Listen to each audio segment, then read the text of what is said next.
Hello, my name is Abigail and welcome back to Polyglot Progress. Sorry that the background right now is really gross, pretty ugly looking, also totally not language related. I know you usually like to have language books or a map or some sort of language related thing, but the lighting is better right here, and also I don't currently have a tripod, so it kind of limits where I can do things, and I have a nice surface that's right at eye level right here. So I took the last, I guess, 2-3 months off from language learning. If you're curious about that, you can watch the last video, which was the goals update, where I talked a little bit about how I had been feeling very burnt out and had a lot going on in my personal life. So I decided to take a step back from language learning for a little while and let myself get excited about it again and want to come back to it for real in a way that wasn't just keeping up with habits and was genuinely me wanting to do language learning things. And we've totally hit that point. I'm feeling so excited to get back into languages. So one of the things that I want to do as part of my coming back to language learning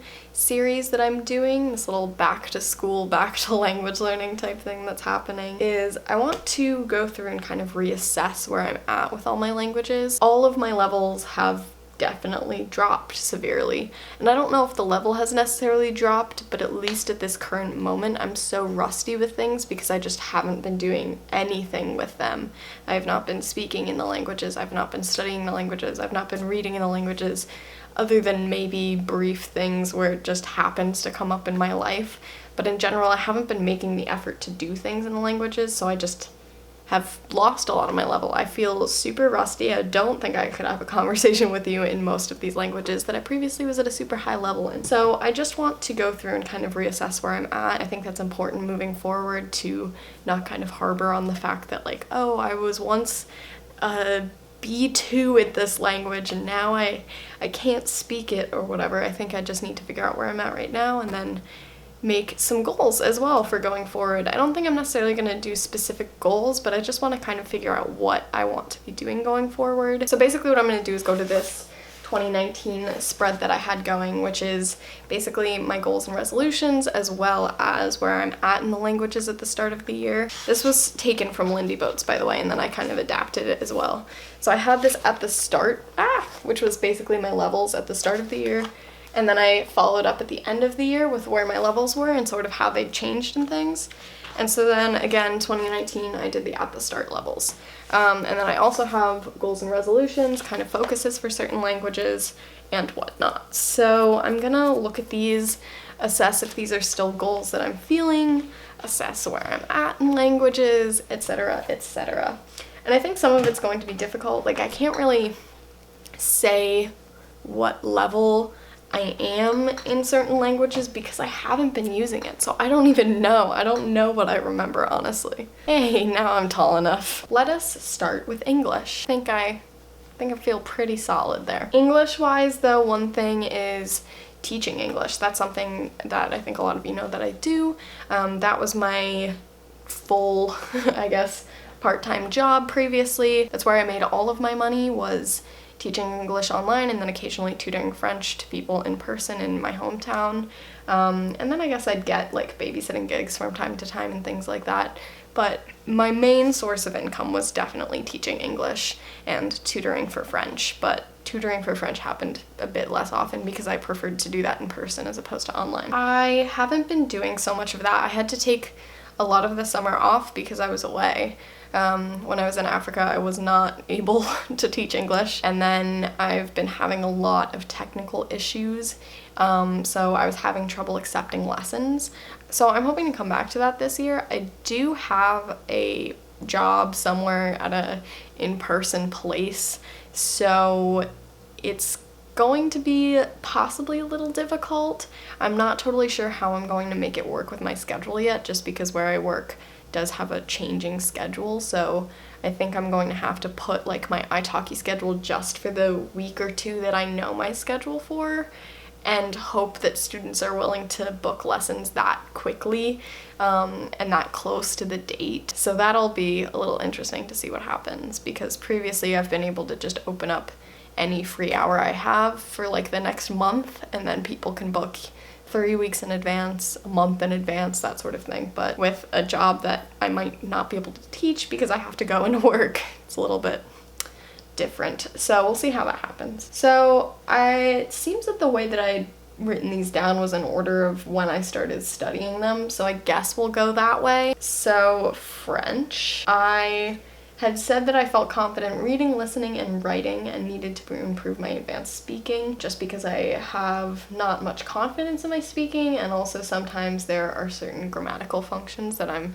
totally fine doing, writing, reading, listening, but it takes me sort of a second to get it in my brain, so instead I prioritize the actual speaking and I don't necessarily form the construct totally correctly. I thought this would be pretty easy because I was going to West Africa and was going to be speaking French, but again, as I talked about in the last video, I didn't end up speaking French as much as I thought I was going to, just because I spent way more time talking to my American counterparts and translating from French into English, so I got even more listening experience and not a whole lot of speaking experience. So that's something I still want to work on. I think what I really need to do for French is take some italki lessons. So at the beginning of the year with German, I felt like I could converse but was rusty. I needed to brush up and also expand my vocabulary and grammar. So pretty much I'd taken a little bit off from German. I'd say maybe 6 months, maybe a little bit more, and I hadn't really done anything. So coming into the year, I was definitely feeling quite rusty, and it's just been a long time since I've spoken German, honestly, and I think it's gone back a little bit. So I had felt like I was kind of at the B2 level, and I really wanted to spend this year getting to a C1, and I also wanted to figure out my why for German, just because with German, I really liked the language. I had started learning because of a personal connection to someone who spoke German. I wanted to learn German to talk to Matt in German, and I feel like that can only be your why for so long. Maybe for some other people it's like your significant other's native language is whatever and you really want to be able to speak with them, but I feel like there's almost a little bit more there because probably their parents speak the language, etc., so you have even more of a connection to it. Maybe you do still need something else to connect you to it. Maybe it's just me who doesn't work with just it being a connection to a person. But I really didn't feel like I had that much of a connection to German, even though I really liked the language. So I wanted to figure out my why this year as well. As I was saying, I was very rusty and could converse, but it wasn't great. I honestly don't think, to be completely honest, that I could have a conversation with someone in German right now. It's been so long since I've spoken German, and now with this time off, it's been so long since I've done anything with German that I really don't feel like that much of it is still in my brain at all. And I have a feeling with German, it's going to be one of those things where I start to study it again and it all comes back and I'm like, oh my god, we're totally fine. But at the moment, at this very point in time, doesn't look so great. I think my new goal would be just to get myself back up to the point that I was at. I don't think C1 is going to be feasible in these last 3 months of the year, so I think more so my goal is going to be, I'm going to start all the way back at the basics. I am going to use textbooks, websites, etc., and I'm going to start at just pure beginner's course. And I'm going to start with those. I'm going to keep working through that top 5,000 words in the German language course. I know that's not putting me back at a beginner thing, but I do want to keep expanding my vocabulary because that was definitely what was holding me back in my speaking. I knew the grammar that I needed to talk, but I didn't have the words to say the things I wanted to. So I definitely want to keep expanding my vocabulary, but go back and relearn all the grammar points, relearn just common phrases, things like that. I also don't feel like I ever got as good of a grasp on certain cases as I could have. I feel like I did them to the point that I needed them, but was probably still a little bit sloppy with them in my writing and speaking, so I definitely want to fix that as well this time around. I also still don't really know what my why is, but at the moment I just really want to get back to German. I heard something in German the other day and was like, yeah, I really like that language. And I really miss being able to speak that language, and I wish that I was at a higher level in that language. So for now, I just want to learn German. That's my why, is that I want to. And hopefully through doing it, I'll be able to find something else as well. Next is, I guess technically we missed in here, between French and German should have come Esperanto. I put that at the bottom of the list though at the beginning of the year because I basically decided I was going to stop studying it. And that is still the case. I haven't done anything in Esperanto since. and I can still read things in Esperanto, surprisingly enough.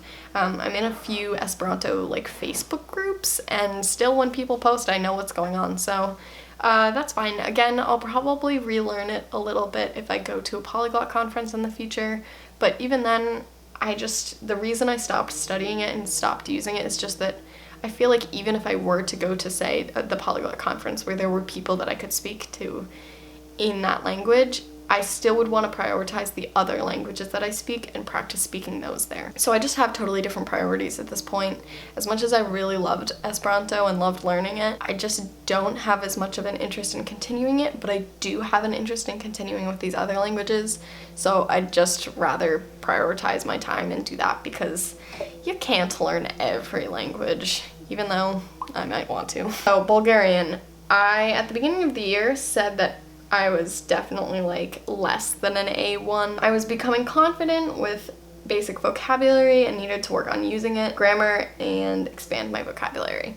So basically I had felt really rusty with my Bulgarian, and then I went back and started to relearn things, and I felt like I finally grasped stuff. When I learned Bulgarian for the first time, I was one of the finalists for Ad 1, so I was able to have that 15-minute conversation, and people voted for me saying that I was one of the people who learned it really well in the 90 days. But I feel like it was like one of those things where it was barely there and I was like grabbing onto it and speaking the things, and it was taking so much kind of effort and energy, and relearning it I felt like it was like really solidly in my head. And then this happened and I think it's all gone again. So poor Bulgarian, it's had such a wild ride these past 4 years? No, 3 years. It's been 3 years. Yeah, I definitely need to work on that. I'm definitely going to, much like German, start from the beginning again, work on getting it really solid. Relearning Bulgarian was definitely what taught me this past time that when I start to lose a language, I need to just start from the beginning. As much as you might want to move forward, just starting from the beginning and really solidifying everything is really the way to go. So with German and Bulgarian, it's both going to be a restart. In fact, I think for pretty much every language other than French, I'm just gonna pretend I haven't studied it ever and just relearn things and pick up things that maybe I missed the first time around, or maybe was a little bit shaky with the first time around, and not only get things I've forgotten back in, but just get really good at the stuff that I do remember. And I'll be able to go so much quicker this time around because I've done it before, so it's not like I'm totally starting over. I'm just really solidifying the things that I knew, and then I'm getting to learn new things. Bulgarian, I think what I'm learning is just I really need to prioritize it. It has become the thing that's gotten pushed off every single year, and so I just really need to prioritize it. I feel like I sound like I'm crying in all of these videos because of the cold I have right now. Okay, Spanish and Italian. I was an intermediate low according to the OPIC exam in Spanish, and an intermediate mid according to the OPIC exam in Italian at the start of the year. So I wanted to get them both to like an upper intermediate / advanced level, and that is still the overall goal. That hasn't changed at all, but I think with Spanish and Italian, I, again, don't feel like I could have a conversation right now. I think that's really the consistent feeling for all of these, and I don't know if it's just that I haven't had a conversation in a language in a while, so maybe I'm just doubting my ability to do that. That's just where I'm at, and I think that's a natural feeling, so regardless of whether it is actually the case or not, that's what I feel like my level is right now, so I'm gonna say that's my level. And maybe I'll be pleasantly surprised, and as soon as I start studying these things, I'll be like, oh no, I totally remember all this. I did start thinking in Italian the other day, very randomly, and I also have had a few dreams in Italian recently, and I don't know why. I don't know what has spurred this on. I have not heard anything in Italian recently. I have not watched any movies in Italian, haven't read anything in Italian. Nothing has been in Italian in my life. So I want to work on those. I think those I less so need to go back to the start, but I'm gonna do it anyway, as I said. I think I just really want to start using them again. I think that's the main goal for all of these, but Spanish and Italian I'd say a little bit less priority than German and Bulgarian, but definitely I want to at least get them back to the level that they were. I think the overall goal for everything is just to be at the place that I was before this break. And then also I would like to, of course, be moving forward as well. I think one of the main things for me as I come back to language learning is that I want to take myself a little bit less seriously, if that makes sense. I think because I was so burnt out with everything, and part of that wasn't language learning alone. Most of it was that I was burnt out from school, and just the being burned out from academia doesn't translate great to then trying to study on your own for fun. It becomes a little bit less fun when it's more academia on top of academia that you're burnt out by. But I think also just I really want to make this sustainable in being a fun hobby. So I'm gonna, you know, sometimes let myself fool around with things, and as much as I really want to see myself accomplish my language goals, I think sometimes I'm just gonna be like, you know what, screw it. I'm gonna learn another language for 4 days and then I'm gonna come back to these goals. Because I think that's what actually helps you then achieve those goals, as opposed to just forcing yourself to focus on one thing and then accomplish that goal. So we're gonna have a much healthier, nicer, more fun time with language learning over here on Polyglot Progress. And same with videos. I'm having fun making videos again, and I feel like that's been something that's been lacking a tiny bit.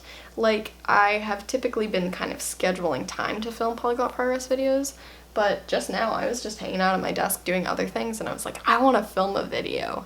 I feel like it's been a long time since I've just wanted to film a YouTube video for any channel. So that's where I'm at. Other goals and resolutions I had were to study for 10 to 15 minutes a day every day. Was doing okay with that, I guess, and I would definitely like to get that back up to where it was. But again, I'm not gonna force myself to study every day, I don't think. There is a possibility that I'm going to implement a little bit of structure in that please study every day kind of thing, because as much as I do want to have fun, I also know that creating habit can sometimes need to come from sort of a little bit of structure and force to get yourself to do something every day, and then after a while it becomes a habit. I wanted to always be reading, watching, or doing something in a language. Obviously, I haven't been keeping up with that. That has been a goal that didn't happen. Pretty much no goals were happening, but, you know, still good to check in with them. So I would like to be doing that again. I definitely have been watching a lot more stuff. Haven't been reading much, so I think maybe that will be something that I try to do. And I wanted to take 15 plus italki lessons, which would be about 1 a month. Hasn't happened, and I have, I think, $35 in my italki student account right now, so that's, depending on how much the lesson costs, that's probably about 3 to 6 lessons. Don't really have the money at the moment to afford paying for lessons beyond what's already in my account, honestly. So that goal's just not gonna happen. I'm sure if I really wanted to, I could knock out, like, do a lesson a week and still get to 15, but it's just not financially a thing that I should be doing right now. So I'm gonna hold off on that one for a little bit. So reassessment, that one's going off the goals list. I think it's definitely good to reassess your New Year's resolutions and things. Usually like every 3 to 6 months, I think it's good to like check in, make yourself little smaller goals based on your year goals, and also just decide if it's still something you want. There are tons of times where I set resolutions at the beginning of the year, and then midway through I'm like, you know what, I don't really want to do that anymore. And it's not necessarily giving up, it's just that who I am and who I want to be changes, and so sometimes it's just not something that I feel like my energy is best put towards if I maybe have a goal that I've figured out is a little bit better for me. So that's where I'm at in my languages. I think if you haven't taken the time yet this year to go back and look at your New Year's resolutions and your New Year's kind of goals for your language learning, now would be a good time to go back. Obviously June might have been the prime like 6-month period to go back, but September, the year is dwindling down. Now is a good time to check in before the year ends and either set yourself some kind of mini goals to make sure that you get those goals accomplished, or maybe get rid of some that are no longer things that you really care that much about. Also just kind of figure out where you're at in your languages. Do a little bit of reassessing. If you're also coming back from a break from language learning, it's also a great time to do this. I think oftentimes we come back and we just kind of pick up where we left off, but obviously in the time that you're gone, you're going to have forgotten a little bit. You're also going to have changed in what you wanted, and it's definitely a good idea to reassess where you're at and what you want. I would love to know how your goals have changed over the course of this year, as well as what you're currently working on. I'll see you on Saturday with another new video, and until then, remember, practice makes progress.